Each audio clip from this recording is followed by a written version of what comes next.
Bienvenue sur la chaîne AITV. Dans cette vidéo, nous allons montrer en fait la limite de la BCEAO, l'inefficacité du franc CFA. La BCEAO, banque centrale comme les autres banques, incapable d'aider son peuple, incapable d'aider ses membres. Nous allons aussi comprendre pourquoi l'Afrique est tellement en retard et pourquoi les Africains, bien sûr, de la zone franc CFA, sont tellement pauvres, ont tellement pas de structures publiques. Nos structures publiques sont totalement détériorées. Dans cette vidéo, ça va vous permettre aussi de choisir un candidat et le critère pour le choisir. Donc, bon visionnage et merci d'être sur la chaîne. Chose consistant à faire en sorte que les banques, qui ont été arrosées de liquidités par la Banque d'Angleterre, mettent une partie de ces liquidités à contribution en aidant les entreprises sur le terrain. Ces entreprises font déjà la queue pour remplir un catalogue des retombées économiques du coronavirus. NWE a été baptisé par le feu financier lors de son tout premier jour et il est peu probable que ce feu se calme de sitôt. En fait, ça signifie qu'on met en place la planche à billets en Angleterre, que la Banque d'Angleterre va imprimer des billets et va les remettre au gouvernement britannique. Et à partir de ce moment-là, le gouvernement britannique va pouvoir dépenser pour sauver des vies ou aussi sauver des entreprises de la destruction qui créerait des problèmes évidemment majeurs. Donc en fait, là, le Royaume-Uni se passe des banques et des marchés financiers et donc indirectement de leur pouvoir sur l'État. C'est pour ça que c'est important et c'est un tabou, comme vous l'avez dit, puisqu'avant l'Angleterre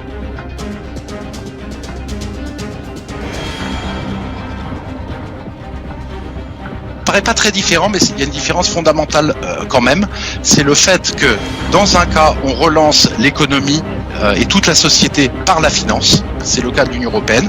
Et dans le cas britannique, on dit on va relancer l'économie, mais par l'économie réelle. Voilà. Nous voyons bien sûr que la BCE injecte de l'argent directement sur le marché. Donc à travers le marché, les États vont aller s'endetter. Pour la Banque centrale d'Angleterre, la Banque centrale injecte directement l'argent chez l'État et donc l'État va s'assurer de la répartition de cet argent investi dans les biens publics. Mais nous, la BCEAO, elle a fait un communiqué où elle ne fait pas mention de réduire les taux.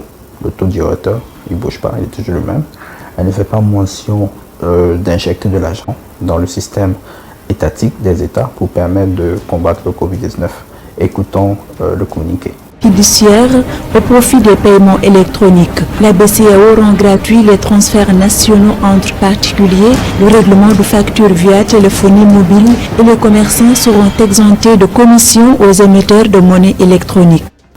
Donc nous pouvons remarquer qu'il y a trois systèmes de banque centrale.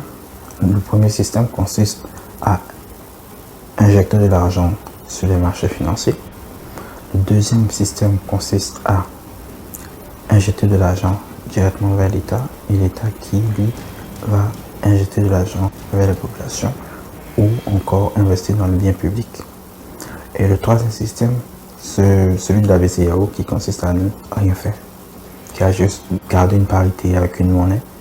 Et puis s'il y a une catastrophe ou s'il y a une crise financière, bien juste laisser les États aller emprunter ailleurs à des taux extrêmement importants, au risque même de les endetter et de les mettre en faillite. C'est-à-dire que les populations ne gagnent rien dans ce système de la BCEAO. Rien. Seulement les pays étrangers gagnent. Mais nous, on ne gagne rien. Mais chez nous en Afrique, on parle d'annulation de la dette. Président, vous menez une campagne très importante pour l'allègement, voire l'annulation de la dette africaine. C'était ce mercredi, le G20 a décidé d'un moratoire sur une partie importante des quelques 44 milliards de dollars que l'Afrique aurait dû rembourser cette année. Alors concrètement, combien ce moratoire va-t-il dégager immédiatement dans le budget sénégalais pour lutter contre le coronavirus? Et plus largement, à quoi bon ce moratoire si ces paiements sont juste reportés à l'année prochaine? Est-ce que ce n'est pas reculer pour mieux sauter? D'abord, je dois me réjouir de cet effort que je dirais de préliminaire, un effort préliminaire du G20, puisque depuis le 25 mars, j'ai lancé un appel personnellement depuis Dakar pour une annulation de la dette publique et pour un rééchelonnement de la dette privée de l'Afrique. Je l'avais dit parce que justement en créant mon plan de riposte, j'ai constaté que le paiement des intérêts de la dette, si ce paiement avait été différé, me donnait quasiment la moitié de du montant nécessaire à ce plan qui a 2 milliards d'euros, comme vous le dites, à peu près, ou 1000 milliards de francs CFA. Rien que le paiement des intérêts et donc de la dette, sur l'année, représentait pour le Sénégal à peu près 500 à 580 milliards de francs CFA, c'est un peu moins donc d'1 milliard de dollars. Le président Macky Sall qui dit effectivement qu'il faut l'annulation totale de la dette. C'est vraiment étrange. Parce que la France ne demande pas d'annuler sa dette, mais nous, les pays africains, demandent d'annuler nos dettes. Bon, ça montre déjà que nos pays sont fragiles. Mais comment un pays comme la France, qui déjà endetté à quasiment 100% de son PIB, peut nous prêter de l'argent, ou peut être, on va dire, celui qui va annuler notre dette? Est-elle capable d'annuler sa dette elle-même? Bon, ce sont des questions qu'il faudrait nous poser. Et puis, pourquoi nous nous endettons pas vers la BCEAO? Pourquoi la BCEAO ne donne pas-elle de l'argent à ces États, à nos États qui sont déjà fragilisés pour pouvoir, bien sûr, faire face au Covid-19? Notre cher BCEAO, le franc CFA, n'est-il pas capable d'injecter de l'argent?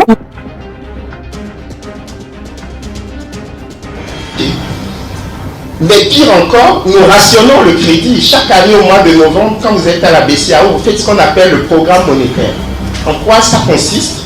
On dit, pour maintenir la parité fixe entre le CFA et l'euro, il nous faut des réserves de change. Et donc, on calcule ce qu'il faut comme réserve de change pour l'année à venir. Et c'est seulement sur cette base qu'on définit le montant de crédit qui peut aller dans chacune des 8 économies de la zone UEMOA, notamment en Côte d'Ivoire. Donc vous allez être surpris que votre banquier refuse de vous prêter de l'argent, mais c'est fait exprès. C'est parce que comme nous ne produisons pas grand-chose, si le banquier vous faisait du crédit, il aurait peur que vous n'alliez acheter des produits importés. Mais avec quoi vous payez vos importations? C'est avec les devises. Et si vous payez trop d'importations, on ne pourra plus garantir la parité fixe entre le CFA et l'euro. On est obligé de dévaluer. C'est pour ça que le rationnement du crédit dans la zone franc, c'est quelque chose de logique. On sacrifie votre destin sur l'autel de la parité fixe. Le professeur Kako Nomopo l'a si bien dit, l'avenir de nos populations sont hypothéquées par ce système de la BCEAO. Donc on comprend pourquoi dans nos pays, il n'y a pas d'infrastructure, où les infrastructures ne sont pas réhabilitées, parce que l'État n'a pas d'argent. L'État n'a rien. L'État ne peut pas s'endetter auprès de nos banques centrales. Et le fait de s'endetter vers d'autres États lui coûte extrêmement cher. Macky Sall lui dit que les intérêts seulement lui permettent de financer son plan. Imaginez. Si la BCEAO n'est pas capable de faire sa job, il faut qu'on l'enlève. Nous n'avons pas le choix. Nous voyons que le franc CFA, la BCEAO et même l'ECO, puisque l'ECO garde toujours la même parité avec l'euro. Donc nous voyons que ce système-là a des limites. Et même que ce système-là contribue à l'endettement de nos États. Face à la crise Covid-19, nous voyons que la BCEAO est incapable d'aider ses États membres. Elle est impuissante. Il faut toujours de l'aide de la BCE à travers la France qui vient nous donner des prêts. Je suis sûr à quasiment des taux extrêmement majorés. Et ça c'est grave. C'est vraiment grave. L'engagement de la France a décaissé 1,2 milliard d'euros pour l'Afrique. Moi, personnellement, ça me fait rire. Vous êtes le directeur général de l'Agence française de développement, l'AFD. C'est l'établissement public qui met en œuvre la politique de la France en matière de financement et de solidarité internationale. L'appel du pape François apparaît comme particulièrement logique, on va dire, en cette période de crise mondiale. Mais l'annulation de la dette des pays pauvres est-elle la solution? Est-elle seulement possible, voire envisageable? Alors le pape est toujours très bien informé, vous le savez, donc il a pointé hier une très grande question du moment. Comment allons-nous financer les surcoûts de la crise sanitaire du Covid-19 et atténuer les pertes économiques dans les pays du Sud? Parce que si l'on veut vaincre le coronavirus, il faut le vaincre partout.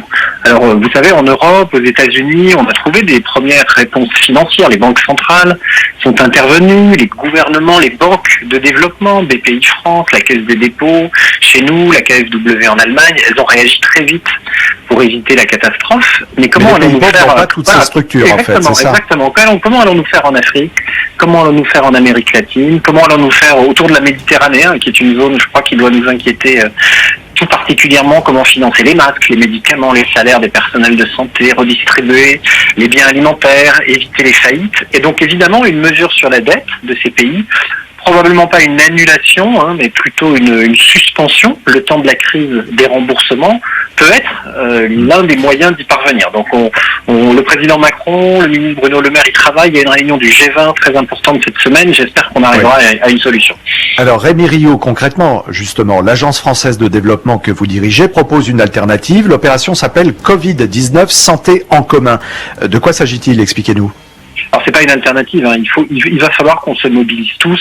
Ça va être plusieurs instruments qui vont intervenir. La dette est l'un d'entre eux. Alors nous, on a effectivement lancé une initiative qui concerne l'Afrique, où le coût humain peut être élevé, hein, et les pertes économiques importantes. On parle de la première récession en Afrique depuis 25 ans. C'est une première enveloppe d'1,2 milliard à dépenser d'ici à l'été avec des procédures spéciales. Et ce qu'on veut faire, nous, c'est renforcer la recherche, la surveillance épidémiologique, parce qu'on ne sait pas très bien ce qui se passe en Afrique. On veut bien sûr financer les plans d'action des gouvernements par les ONG, par les banques publiques. Et puis on veut apporter de l'argent simplement pour dépasser le coût de la santé, le coût budgétaire aussi. C'est dans un effort européen qui a été annoncé et c'est complémentaire bien sûr de tout ce que font les autres acteurs internationaux. Oui, les autres, ce qu'on appelle les autres bailleurs de fonds traditionnels. Voilà. Rémi Rioux, d'où vient cet argent mobilisé par l'Agence française de développement? Alors dans cette enveloppe d'1,2 milliard, il y a une partie d'argent qui vient du contribuable français, qui vient du budget de l'État français, nos impôts, absolument. Et puis il y a aussi une partie, puisqu'il y a des dons, mais il y a aussi des prêts pour les pays qui peuvent s'endetter. Et donc là, on va lever de l'argent sur les marchés financiers. Et vous savez, la bonne nouvelle dans cette crise, c'est qu'on peut encore se financer sur les marchés. Nous sommes sortis jeudi dernier et pour 1,5 milliard d'euros, donc les investisseurs nous ont confié leur financement. On va s'en servir pour prêter dans les pays. Comment un pays qui est endetté à quasiment 100% de son PIB peut nous prêter, nous, à des États qui ont probablement environ 50 à 70% d'endettement de leur PIB? Ça fait pas de sens. Donc, moi, je pense qu'il y a un problème parce que je ne crois pas que la France ait le cash nécessaire pour nous prêter de l'argent. Mais par contre, n'oubliez pas que la BCE offre des intérêts à quasiment 0%. C'est-à-dire que c'est quasiment négatif. Le taux directeur en France, le taux directeur de la BCE est 0. C'est-à-dire que c'est quasiment négatif. Le taux directeur en France, le taux directeur de la BCE est 0. Est négatif. Donc la France peut prendre l'argent directement avec la BCE et puis venir nous proposer comme de la dette, comme un prêt, et nous obliger à payer du 10% là-dessus. Donc la BCEAO, qu'est-ce qu'elle fait? Mais pire encore, nous rationnons le crédit. Chaque année au mois de novembre, quand vous êtes à la BCEAO, vous faites ce qu'on appelle le programme monétaire. En quoi ça consiste? On dit, pour maintenir la parité fixe entre le CFA et l'euro, il nous faut des réserves de change. Et donc, on calcule ce qu'il faut comme réserve de change pour l'année à venir. Et c'est seulement sur cette base qu'on définit le montant de crédit qui peut aller dans chacune des 8 économies de la zone UEMOA, notamment en Côte d'Ivoire. Donc vous allez être surpris que votre banquier refuse de vous prêter de l'argent, mais c'est fait exprès. C'est parce que comme nous ne produisons pas grand-chose, si le banquier vous faisait du crédit, il aurait peur que vous n'alliez acheter des produits importés. Mais avec quoi vous payez vos importations? C'est avec les devises. Et si vous payez trop d'importations, ben on ne pourra plus garantir la parité fixe entre le CFA et l'euro. On est obligé de dévaluer. C'est pour ça que le rationnement du crédit dans la zone franc, c'est quelque chose de logique. On sacrifie votre destin sur l'autel de la parité fixe entre le CFA et l'euro. C'est comme ça.